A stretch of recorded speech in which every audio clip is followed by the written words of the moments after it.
차가 멈추지 않아. 어떻게? 우리 아기. 고속도로 내리막길. 브레이크가 작동하지 않았습니다. 속도계는 110km를 넘어서고 있었죠. 임신 14주 여성이 뱃속 아기를 감싸며 절규했습니다. 쾅! 3달 후 중환자실. 식물인간 상태로 누워있던 그녀. 하지만 귀는 모든 걸 듣고 있었습니다. 복도에서 들려오는 시어머니와 시누이의 대화. 가난한 집 딸 6년 부려먹었으면 됐다는 말. 보험금 8억이 나온다는 말. 이제야 알게 되었어요. 이건 계획된 살인이었습니다. 하지만 그녀는 살아남았죠. 그리고 3년 후 5조 3천억 원 재벌 회장이 되어 돌아왔어요. 아무도 그녀를 알아보지 못했습니다. 이제 복수가 시작됩니다. 이 반전의 이야기가 궁금하다면 좋아요, 구독 버튼을 눌러주세요. 6년 전 서지한 29살, 강북 한의원을 운영하는 시어머니 밑에서 며느리 생활을 하고 있었습니다. 매일 새벽 5시 반 기상, 7시 정각까지 식사 준비 완료. 화장과 꾸밈은 금지였죠. 며느리는 수수해야 한다는 게 시댁의 철칙이었거든요. 남편 서태준 35살, 중소기업 대표였지만 회사는 적자를 면치 못하고 있었습니다. 그날 오후 병원에서 확인했죠. 임신 14주, 6년 결혼 생활 만에 처음 생긴 아이였습니다. 저녁 가족 식사 자리에서 조심스럽게 알렸어요. 남편은 환하게 웃었지만 시어머니는 차갑게 축하 한마디만 던지고 자리를 떴습니다. 그런데 다음 날부터 이상한 일들이 벌어지기 시작했습니다. 6년 만에 처음으로 시어머니가 직접 아침을 준비하고 있었죠. 임산부는 쉬어야 한다며 배려해 주더군요. 시누이는 고급 임산부 비타민을 선물로 가져왔죠. 며칠간 시댁 식구들의 태도가 180도 달라졌어요. 너무 친절했고 너무 상냥했습니다. 일주일 후 시어머니가 부탁하더군요. 강원도 요양병원에 중요한 서류를 전달해 달라고. 고속도로로 가면 2시간이면 충분하다고 말이죠. 가기 전에 차 정비를 받으라고 권유하셨고 그날 정비소에서는 브레이크 패드를 새 것으로 교체했습니다. 다음 날 아침 서지아는 출발했어요. 임신 후 처음 맞는 혼자만의 시간이었죠. 날씨가 화창했고 기분도 좋았습니다. 하지만 1시간쯤 달렸을 때 악몽이 시작됐어요. 브레이크를 밟았지만 페달이 바닥까지 푹 들어갔습니다. 차는 전혀 멈추지 않았죠. 내리막길이 시작되자 차량은 점점 더 빨라졌습니다. 90km, 100km, 110km. 그녀는 본능적으로 배를 감싸며 비상등을 켰어요. 경적을 울렸지만 소용없었습니다. 사이드 브레이크를 잡아당겼지만 역부족이었죠. 앞에 가드레일이 다가왔습니다. 그 순간 머릿속을 스친 것들, 시어머니의 친절, 차 정비 권유, 고속도로 유도, 쾅! 차량이 가드레일을 들이받았습니다. 잠시 기억을 잃고 정신이 들었을 땐 병원 응급실이었습니다. 운 좋게 살아남았지만 몸을 움직일 수 없다는 걸 알게 됐죠. 의사는 가족들에게 지안의 태아 사망을 선고했어요. 그리고 산모는 혼수 상태, 식물인간 판정이 내려졌습니다. 하지만 그녀의 의식은 살아있었어요. 몸은 전혀 움직일 수 없었지만 귀는 모든 소리를 듣고 있었죠. 일주일 후 복도에서 들려온 대화, 시어머니와 시누이였습니다. 깨어날 가능성이 없다는구나. 가난한 집 딸 6년 부려먹었으면 됐지 뭐. 이제 태준이 재혼시켜야지. 보험금 8억이 나온다니 다행이다. 그 순간 서지아는 모든 것을 이해했습니다. 브레이크 조작, 고속도로 유도, 생명보험 8억, 계획된 살인이었습니다. 자신을 죽이고 우리 아기까지 죽인 거였죠. 눈물이 흘렀지만 아무도 볼 수 없었습니다. 비명을 지르고 싶었지만 소리가 나오지 않았어요. 의사는 6개월 뒤에도 차도가 없을 경우 생명유지장치 제거를 권고했습니다. 시어머니는 동의했죠. 서지안에게 남은 시간은 이제 6개월 뿐이었습니다. 2달이 지났습니다. 어느 날 중환자실에 낯선 방문객이 찾아왔죠. 정한결 78세, 국내 굴지의 재벌 그룹 회장이었습니다. 그는 의사와 대화를 나누고 있었어요. 브레이크 조작 흔적이 발견됐지만 가족들이 단순 사고로 처리했다는 내용이었죠. 정한결 회장이 서지안의 손을 잡았습니다. 따뜻한 온기가 전해졌어요. 그는 말했습니다. 30년 전 내 딸도 시댁에서 똑같은 일을 당했단다. 하지만 그때는 아무것도 할 수 없었지. 그래서 이번에는 반드시 당신을 살리고 싶어. 미국으로 가서 치료받게 해주겠네. 그리고 복수할 수 있는 힘을 주지. 조건은 단 하나, 내 양딸이 되어주게. 서지안의 심박수가 급격히 올라갔습니다. 모니터의 삐소리가 빨라졌죠. 그것이 그녀의 대답이었습니다. 정 회장은 깜짝 놀라 모니터를 바라봤습니다. 그리고 다시 서지안을 바라보고 입가에 미소를 지었어요. 그래, 내 잘 알겠네. 일주일 후 의료 전용기를 타고 미국으로 이송됐습니다. 최첨단 신경재활센터. 의사들은 희망적이었죠. 의식이 살아있으니 치료 가능성이 있다고요. 그날부터 지옥 같은 재활이 시작됐습니다. 매일 뇌 자극 치료, 전기 충격, 약물 투여, 물리 치료. 고통스러웠지만 그녀는 견뎌냈습니다. 살아야 했으니까요. 복수해야 했으니까요. 한 달 후, 손가락이 미세하게 움직였습니다. 2달 후, 손을 쥘 수 있었죠. 3달 후에는 팔을 들어 올렸고, 4달째 되던 날, 드디어 눈을 떴습니다. 흐릿하게 천장이 보였어요. 정한결 회장의 얼굴이 보였습니다. 백발의 노신사가 눈물을 흘리고 있었죠. 의사는 기적이라고 했습니다. 서지안은 모든 것을 기억하고 있었습니다. 시댁에서의 6년, 브레이크 조작, 중환자실 대화, 하나도 잊지 않았죠. 다음 날 정한결 회장이 제안했습니다. 한국으로 돌아갈 것인지, 아니면 완전히 새로운 사람이 될 것인지. 새로운 사람이 된다는 것은 이름도 얼굴도 모두 바꾸는 것이었죠. 복수를 위해서요. 그녀는 선택했습니다. 새로운 사람이 되기로요. 혼수 상태 중에 이미 성형수술은 진행됐습니다. 눈매, 코, 입술선, 턱선, 광대뼈까지 모든 것이 바뀌어 있었습니다. 거울을 봤을 때 완전히 다른 사람이 보였습니다. 더 세련되고 더 날카로워 보이는 여자. 하지만 얼굴뿐만이 아니라 모든 것을 바꿔야 합니다. 그리고 그녀는 선택했죠. 이번 선택으로 서지안은 죽었습니다. 이제 그녀는 한유진이었죠. 그날부터 3년간의 특별 훈련이 시작됐습니다. 매일 새벽 6시 기상, 경영학, 회계학, 법학, 경제학, 최고의 교수들이 1대1로 가르쳤습니다. 오후에는 최승민 전무와 실전 경영 수업, 저녁에는 정한결 회장과 함께 식사하며 인생의 지혜를 배웠죠. 복수는 감정이 아니라 머리로 하는 거란다. 한 방에 끝내는 게 아니라 천천히 무너뜨리는 법이지. 1년이 지났을 땐 경영의 기초를 완전히 이해했습니다. 2년이 지나자 미국 최고 대학 MBA 과정을 마쳤죠.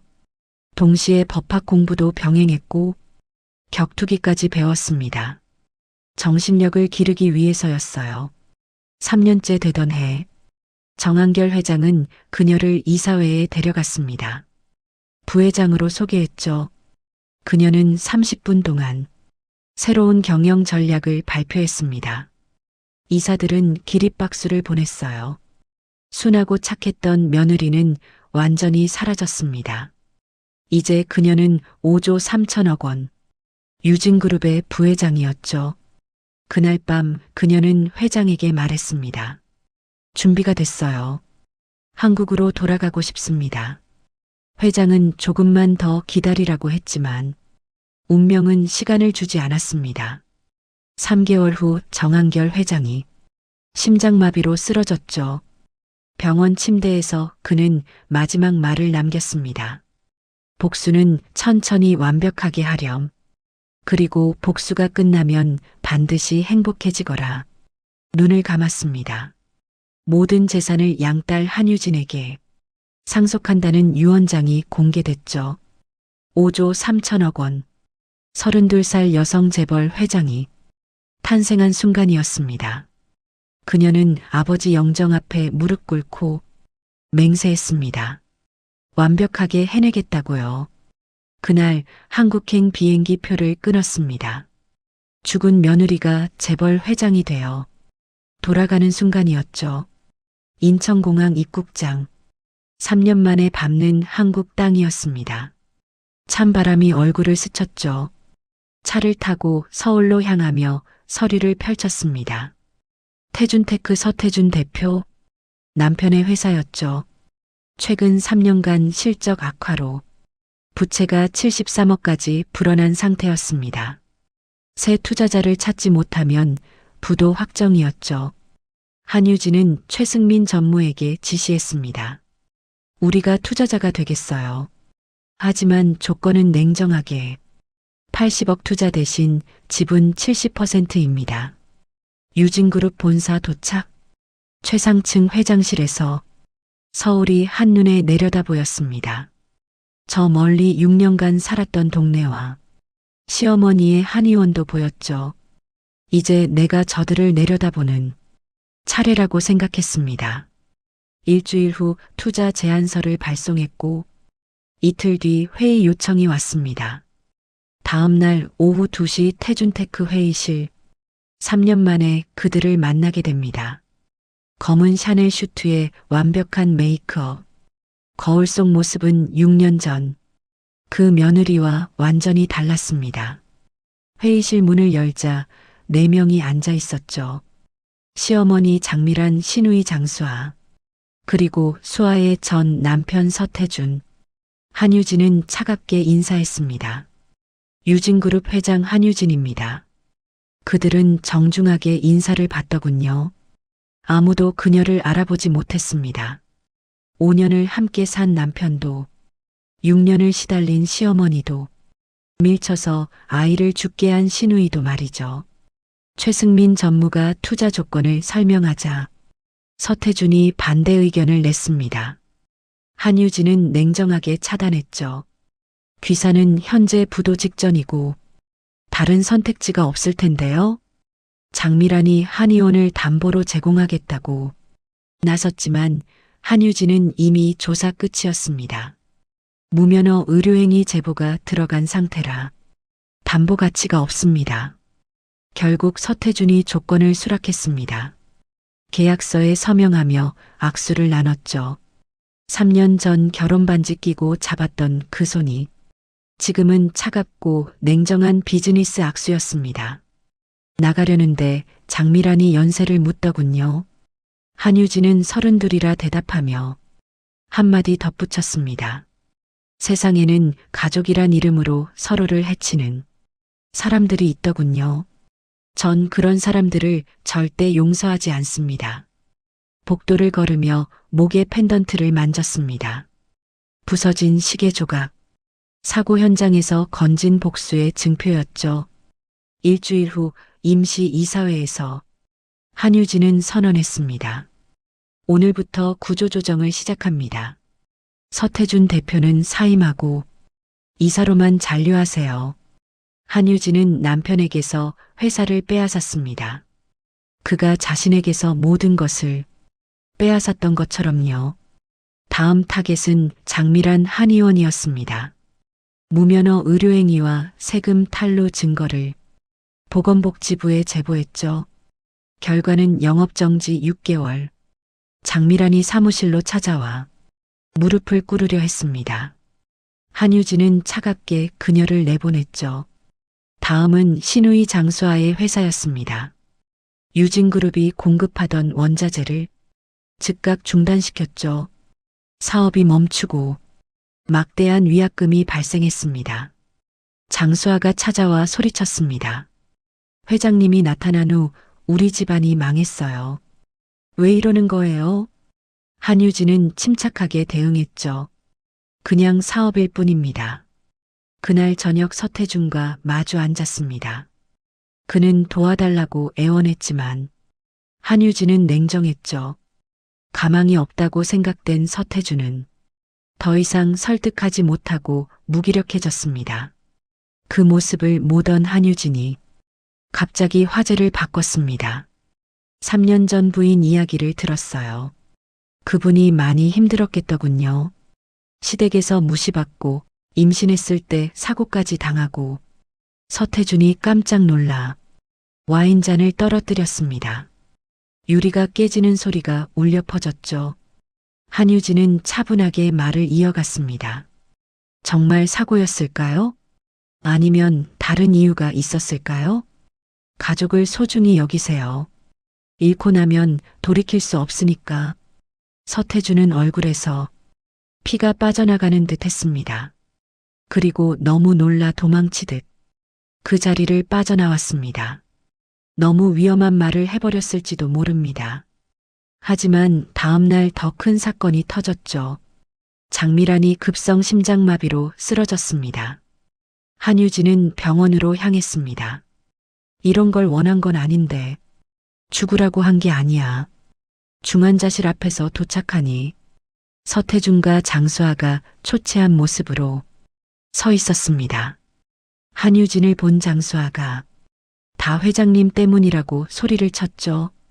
의사가 나왔고 환자가 의식을 되찾았다고 전했습니다. 서태준과 장수아가 안으로 들어갔지만 10여 분 만에 금방 나왔습니다. 장수아가 이상한 눈빛으로 한유진을 보며 어머니가 회장님을 보고 싶다고 전했어요. 한유진이 중환자실로 들어갔습니다. 장미라는 3년 전 서지안이 누워있던 모습 그대로 산소 마스크를 쓰고 온몸에 각종 기계가 연결된 채 침대에 누워 있었습니다. 장미란이 눈을 떠 한유진을 보더니 눈물을 흘렸습니다. 그리고 죄를 지었다고 고백했어요. 3년 전 며느리를 죽이려 브레이크를 조작했다고, 아이까지 자신이 다 죽였다고 용서해달라며 한유진의 손을 잡았습니다. 그 순간 장미란의 눈이 한유진의 목에 걸린 펜던트로 향했습니다. 이건 지안이 시계 조각인데, 설마 지안이? 너 지안이구나. 장미란이 산소 마스크를 벗고 소리쳤습니다. 복도가 순식간에 얼어붙었죠. 모든 시선이 한유진에게 향했습니다. 서태준과 장수아도 놀란 표정으로 그녀를 봤습니다. 한유진은 더 이상 숨기지 않았죠. 맞아요. 내가 서지안입니다. 서태준은 거짓말이라며 현실을 부정했지만 한유진은 펜던트를 보여주었죠. 그리고 준비한 태블릿을 꺼냈습니다. 브레이크 조작 지시 증거, 정비소 사장과의 통화 기록, 돈을 주고받은 계좌 내역, 몰래 먹인 피임약 구매 기록, 생명보험 수익자를 몰래 변경한 서류 8억. 서태준은 자신은 몰랐다며 서류를 떨어뜨렸습니다. 경찰이 도착했고 장미라는 제발 감옥에 보내지 말라고 울부짖었죠. 최승민 전무가 이미 경찰에 연락한 상태였거든요. 한유진이 차갑게 물었습니다.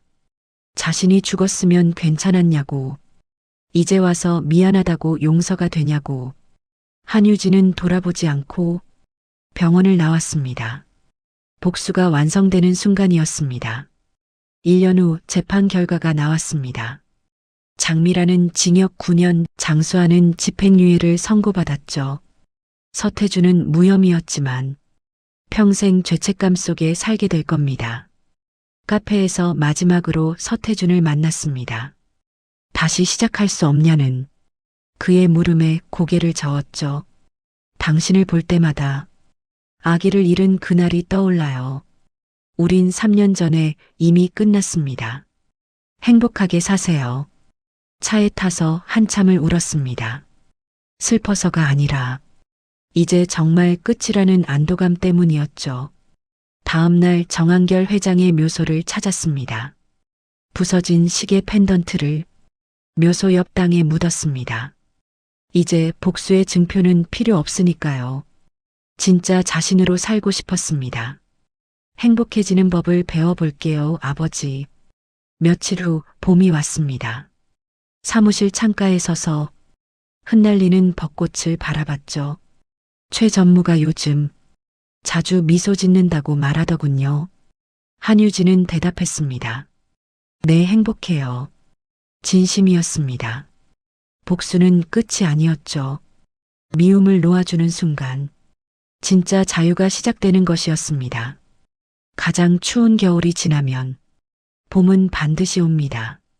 우리는 모두 언제든 다시 시작할 수 있습니다.